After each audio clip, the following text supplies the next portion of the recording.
Hello everyone, this is Mario, welcome back to my channel and welcome to episode 4 of my Evian-Castelli career on Pro Cycling Manager. So in today's video we are going to continue racing in France as most of our calendar is actually set on France. We are going to play 3 pro category races and starting with one classic, a hilly classic, the Grand Prix du Morbihan. Then we are going to go to the Léon. It's going to be the only sponsor objective for today and it's going to be a very important one. And then we are going to finish with the Quatre Jours de Dunkerque, which obviously takes place over 6 days. But before we go on to the racing, and as I mentioned in the previous episode, I am going to show you a little bit about the scouting that has been done, and potentially the biggest talent that we have discovered was only just recently found by our scouting team.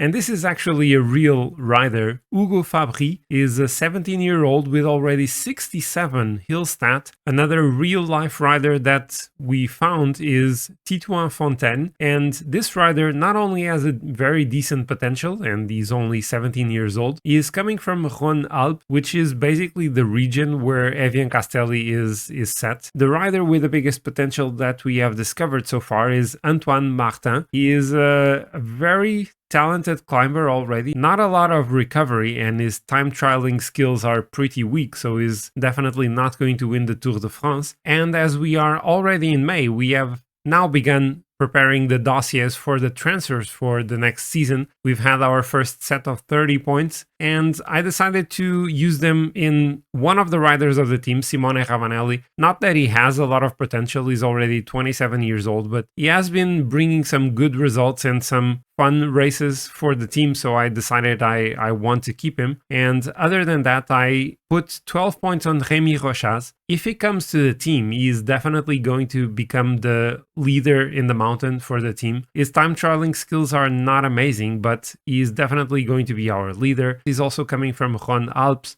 so it makes a lot of sense to add him to the team. Then the second best rider that I'm thinking about hiring is Christian Scaroni, a much improved version of Luca Wackerman. And finally, I also added 20-year-old Luc Lamperti, a young sprinter with still plenty of potential to grow, especially in sprint. Between the previous episode and this one, I played Le Tour de Bretagne Cycliste, and finally, we did manage to win a stage with Jérémy Lecroc. It took us until the end of April to get it, but we finally got him his first win for the team. And so now, heading on to live racing, the Grand Prix du Morbihan is going to be the first one today. We are going to face David Gaudu, Tobias Haaland, Johannessen, Mathieu Bourgodeau, Valentin Madouas, and for this one, we are going to take Andrew August, Rémi Capron, Maxime Chevalier, Mattia Pinazzi, Simone Ravanelli, Riley Sheehan, and Pierre Thierry. And for this one, we have some very good race day conditions in Capron and Ravanelli, also with Andrew August, although August is only on 86% fitness. I'm going to take, or try to take, Andrew August and Pierre Thierry in the breakaway. Let's wait with Thierry for a bit as August is already going, and let's try to follow this attack now. Okay, I'm going again with Andrew August as we were caught by the peloton. I don't think I'm going to be able to, at least for now, attack with Pierre Thierry as well. So we are in the breakaway with Andrew August alone.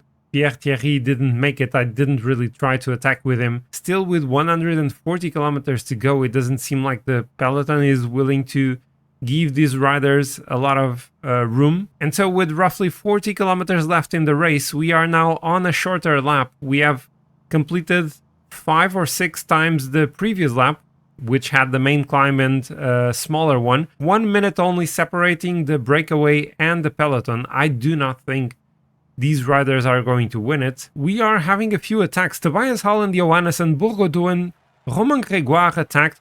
Also Will Barthe and Paul Lapeira joined the front group. So August got dropped from the main breakaway, still with only riders that were in the initial breakaway. Andrew August is now kind of trying to pace at the front. 15 kilometers left and only 2 more laps remaining. Andrew August setting a hard tempo at the front. I'm going to protect, I think Rémi Capron is my best option here. And it's now Ravanelli and Chevalier leaving the peloton as David Gaudu is trying to attack. Tobias Haaland, Johannessen is trying to go with him, but Ravanelli is keeping a really hard tempo With 6.6 kilometers left, it's downhill and then uphill again. And we are now in the final 2 kilometers. This final climb is different from the others. I think we are making a different approach. No, the climb is the same. It is basically the same climb. Let's go up to 95. We are in the final kilometer. Let's go all out with Ravanelli, and Capron can start sprinting, but this is way too late. Damn it, that was poorly played. Tobias Holland Johannesson is going to take it ahead of David Godou and Steph Kras. I think I was doing this pretty well until the final kilometer, but then I think I was kind of confused because the approach to the final climb was a little bit different than the others. And I launched Capron very, very late and he gets 15th only. That's not the best start for today's video. So fortunately, the Grand Prix du Morbihan was not a sponsor objective, but this one is. The Trobro-Léon, we are supposed to finish in the top 10, but we are going to face riders like Alexander Kristoff, Pipo Ganna, Dylan van Baarle. The list goes on and on. It's going to be very tricky to finish in the top 10. The riders selected for this race are Alexis Brunel, Alexis Goujard, Jérémy Lecroc, Brody McDonald, Mattia Pinazzi, Oliviero Troia, and Luca Wackerman. Criterium du Dauphiné? Did I mess up with the sponsor pack? So, Jérémy Lecroc was supposed to be my leader today, but he's on a -3. On the other hand, Oliviero Troia is on a +4, so I guess there's no question about who is going to lead this one. And this one is pretty heavy. It took ages to load this race. It's gotta be pretty detailed. My computer, of course, doesn't really appreciate that and is struggling a bit. So if you notice any lag, any frame rate drop, I do apologize for that. So today there is no breakaway for my team. What? No soup for you! There are 12 riders up the road, nearly 5 minutes ahead of the peloton. There are, I think, 5 cobbled sectors in total in this race. If we look at the end of the stage, can anyone explain me what the hell is this? Like, where is... Like, the finish line is maybe here? Where are the riders coming from? What the heck is this? This is the worst map ever. Turns out the cobbles are actually not really cobbles. It's gravel sectors. So the race actually has plenty of gravel sectors, but fortunately or unfortunately, not all of them are marked as cobbled sectors. We are now in the final 20 kilometers of the race, and my computer has definitely not struggled with the Pro Cycling Manager stage this much for a long time. We have Alexis Goujard at the front of our sprint train for Oliviero Troia, and we now have some riders attacking. The strong riders, the strongest riders in the race, are now attacking from the peloton, trying to get to the front. 40 seconds is the gap, still 9 riders up the road, and now in the final 4.5 kilometers I already need to go with Mattia Pinazzi. 3.5 kilometers left. We are not going to catch the breakaway, I think. We are not going to be able to do that. Let's start sprinting. Let's go with Lecroc. Now is blocked and the corners are ruining everything. This was a cobbled sector, I think. Let's go with Troia now. We are not going to be able to win, and my computer is struggling like crazy. The win for Whitehead, I have no idea what his first name is. Josh Whitehead as Oliviero Troia. Is he going to be able to finish in the top 10? Is he? He finishes 10th. My computer struggled massively with this race, and the peloton struggled as well. And we were not able to catch the breakaway. At least we managed to keep our 100% record of completing the sponsor objectives. Okay, so Christian Scaroni is making himself hard, I see. He now costs 13 points instead of the initial 9. I have been given 6 additional points, but because of that I only have 2 remaining, and I think I will save those and wait for the next batch of 6 points and then use them on a better rider. And so we are now heading on to the 6th stage, Quatre Jours de Dunkerque, mainly a flat terrain with a few hilly stages and some hilly finishes as well. We do have a short time trial, and stages 4 and 5 do have a few cobbles. The biggest names we are facing are probably Arnaud Demar for Groupama FDG and also Pipo Ganna for INEOS. As for my team, I'm going with Alexis Brunel, Rémi Capron, Alexis Goujard, Jérémy Lecroc, Riley Sheehan, Pierre Thierry and Oliviero Troia, and I'm trying to go today in the breakaway with Riley Sheehan. I would like to go for the KOM jersey in this race. I haven't done that often in this series. I would potentially prefer going with Rémi Capron, but he's on a -4 and he was right towards the back of the peloton. So yeah, the breakaway is again acting weird because I am definitely trying to cooperate with Riley Sheehan and they are saying I'm refusing to do so. This is super annoying. And so we are now approaching the KOM and I'm going to go with a soft attack. Ooh, no, this was too weak. Can I overtake them? I managed to. I did it, but yeah, that was a bit risky, but we get the first 3 points for the KOM competition. Okay, so I don't really know why, but the peloton is pacing at a sort of ridiculous level. We are still 140 kilometers from the finish line. So yeah, the breakaway is done. Riley Sheehan got 3 points for the KOMs. I think I'm still going to try to take the next points, but there's no point in trying to attack again. I'm not sure Sheehan is going to be able to go for those points. Let's attack here. He doesn't even have enough to attack. Come on, let's keep it at 90. If no one attacks, he can do it. Oh, okay, he barely made it. 500 meters before the next KOM, no one is really attacking for them. So I can just pace with Sheehan. And so we are now approaching the next KOM. And there was a rider who attacked Julien for EcoFlow something? EcoFlow Chronos. He was given almost 4 minutes and he was the first to cross that KOM. And now I'm going to be a little bit late with Sheehan. Can I still take those points? I can still be second. Okay, so 2 more points. I'm on 11. I wonder if the peloton is pacing because of the strong winds that we are facing today. I think that is the case. Because of the strong winds, the pace in the peloton increases because teams want to break it apart. And we are now approaching the final KOM of the day, but I may have left this for way too late. And I don't think, yeah, Riley Sheehan is not going to get any points. So we are now on the final 10 kilometers. I have my sprint train for Le Croc ready with Goujard at the front, then Troia, Brunel and Le Croc. Let's go with Troia now. And then I will have to go with Brunel. We are being blocked, sort of, maybe not. Maybe not. So 3 kilometers to go. Let's go with Troia. I'm not going to sprint with Brunel. I'm just going to lead out Le Croc going at 99, and then I am going to start to sprint quite late. This was too late. This was too late, and it does not carry any speed whatsoever. It's going to finish around the top 15. Yeah, this was pretty lame. We only got 16th with Jérémy Le Croc, but hey, we beat Pipo Ganna. So my tactics of pacing only with Brunel and not sprinting with him ahead of Le Croc did not work. So that's another one that can go straight to the bag of Marius tactics that never work. And now heading on to stage 2, the riders will have a hilly finish. They will face the same climb to Laon twice at the end. And this one has the potential to create some gaps in the GC. And so with Riley Sheehan in the lead of the mountain classification, he is of course at the front of the peloton, finally.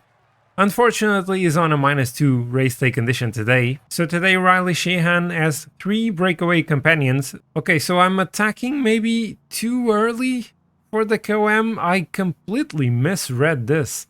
The attack is a strong one. Is he going to be able to get any points? He didn't get any points. Yeah, this is not the best start. What was I thinking? I attacked like with 2 kilometers to go. Okay, so second KOM, let's try to do this better this time. Let's go up to 85 first. And I can't forget I have the attack on maximum after the previous one. Let's try to follow Museum here and then launch the attack. It's not going to give us anything again. 2 KOMs, 0 points. Okay, is third time going to be the charm. We are approaching the final kilometer. Let's wait a bit. Let's sprint now. Not that hard. I can't go that hard, otherwise I will waste my red really soon, and that happened anyway. Wait, actually, what? I was lowering my attack level and I lowered my pace to 39? What the heck? What did I do? So we are now at the back. Let's see how this goes. Maybe I try to follow on the wheel of Rivard. 600 meters left, and let's try to attack now. Let's go all out. I'm not going to get any points again. Rivard has 14 points, Riley Sheehan on 11. Like, I have no freaking idea what's going on. I'm going to try something else because nothing is working. Let's just pace at 99 already and try to do something like this. Let's attack now, and we cannot take any points. I think I got 1 point now. Are they simply just stronger than Riley Sheehan? Okay, so we are now in the final 21 kilometers, and I have Rémi Capron and Pierre Thierry pacing at the front of the peloton. So we are now approaching the first climb to Laon. Thierry is basically done. Let's keep going with Rémi Capron. With Troya still maintaining position, I put Le Croc on the wheel of Alexis Brunel. I think he will be able to hold his position. We are now going downhill, less than 3 kilometers from the finish line. Let's actually go up to 95 with Alexis Brunel. This is going to be quite short. Is Le Croc going to be able to contend for the win? We are in the final kilometer. Let's maybe start sprinting with Brunel, and let's go with Le Croc. We are going to win it. Are we? I think we are. Jérémy Le Croc is going to take the win for Evian-Castelli. That is his biggest win. And Alexis Brunel also gets second. It's a 1-2 for Evian-Castelli. The KOMs proved to be very hard for Riley Sheehan, but winning the stage ended up being a relatively easy task with Jérémy Le Croc and Alexis Brunel. We get a 1-2 ahead of INEOS. And to top all of that, we even got a gap between Le Croc and everyone else, which means that he is now leading the GC 6 seconds ahead of previous leader Hugo Page, and just on time for stage 3 in the time trial. Alexis Brunel activates his fitness peak. He is not the favorite, of course the favorite is Pipo Ganna, and we are now on the road with Alexis Goujard. He is on a +5, he is no longer in contention for the GC, but he is on a +5, so he's going to be a good rider to get an indication of how to ride this time trial. I went very easy with the other riders that started before he did. And also this is the first time that we are looking at our time trial bike, which is pretty neat, quite fancy, with the pink and with white instead of pink instead of red. So we are now about to enter the final kilometer. We have a little uphill towards the finish line. Let's hope I manage this properly to the end. And he gets the 10th best time, 26 seconds down on Tom Bolly. And we have Alexis Brunel also on a +5 race day condition today. This is going to be really good for him. We also have Oliviero Troya on the road. He's on a +1. He is still in contention for the GC. He's only 16 seconds down.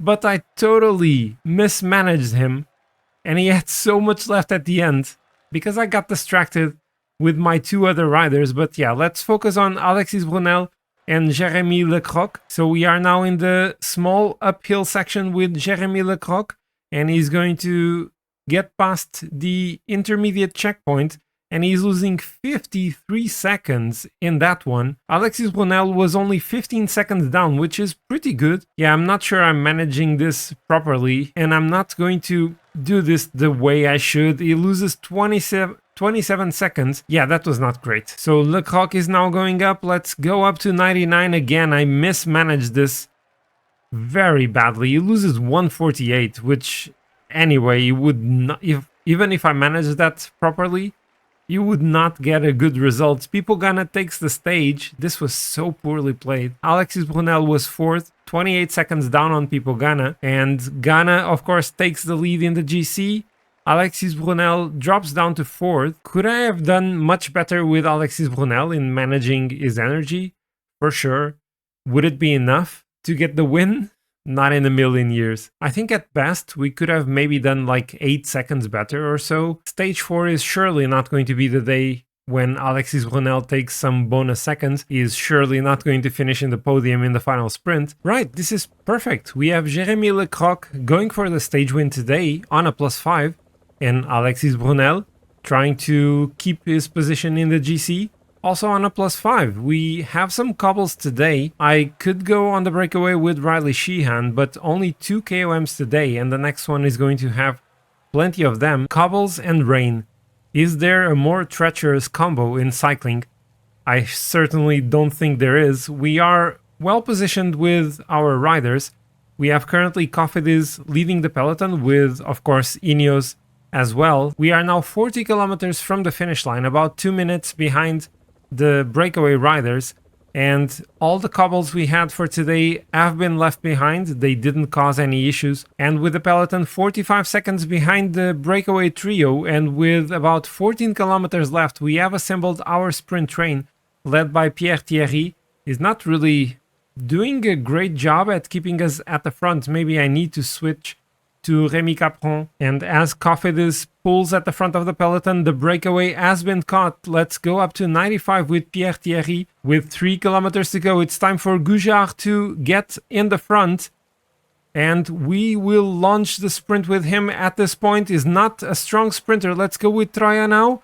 With 1 kilometer left, let's go with everyone. And can Jérémy Lecroc take the win? Is not going to be able to do it. The win is for Arnaud Demar. Lecroc is going to finish in the top 5. He finishes 5th. There was a tight corner very close to the finish line. It was slightly downhill at the end, and I definitely launched too late. I had spare energy with Jérémy Lecroc, and in the points classification, Lecroc actually goes up 2 places. He is now 2 points only behind Hugo Page. Penultimate and hardest stage of the Quatre Jours de Dunkerque. We have a hilly stage with plenty of cobbles, actually more cobbles than I was expecting. This is surely going to be problematic for Riley Sheehan because I think he has about 59 cobble stat. But of course, the main focus will be on Alexis Brunel and in trying to win the GC. Today's race day conditions are absolutely tremendous. Alexis Brunel on a +5, Jérémy Lecroc as well, Rémi Capron is on a +5 too, Olivier Troya on a +4. I was initially thinking about going in the breakaway with Riley Sheehan, but he was at the back of the peloton, and with so many cobbles in this one, I don't think he would stand a chance. So the breakaway for today is actually quite large, 18 riders, about 4 minutes ahead of the peloton. INEOS has increased the pace at the front of the peloton, but still 5 minutes and 30 behind the breakaway riders. Only 3 INEOS riders working at the front of the peloton, and then Pipo Ganna. He no longer has anyone protecting him, I think. 28 kilometers left, still about 3 minutes to the riders up the road. Are they going to be able to take the stage as INEOS is still setting the tempo here? Now 2 minutes behind the front riders, still 12 up the road, and I think I will try an attack now with Alexis Brunel in the next cobbled climb. It's still going to be about 13 kilometers to the finish line. Let's push with him hard in this section. Let's go up to 95 with Troya. Let's push hard initially and let's launch the attack now. Let's see if this works. Lecroc can go to the wheel of Troya.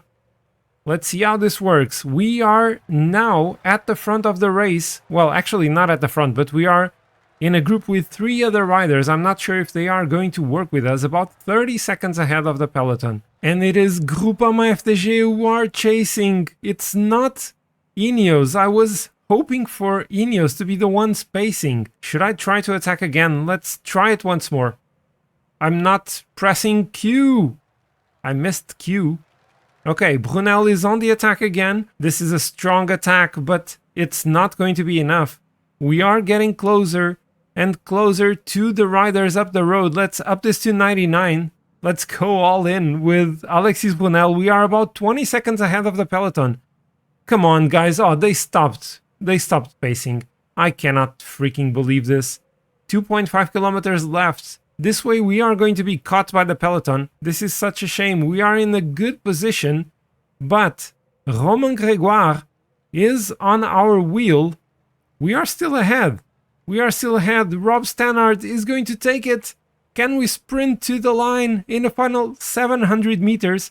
Rob Stannard is going to take the stage. Where is the finish line? Here it is. Alexis Brunel is going to finish 3rd? He finishes 3rd.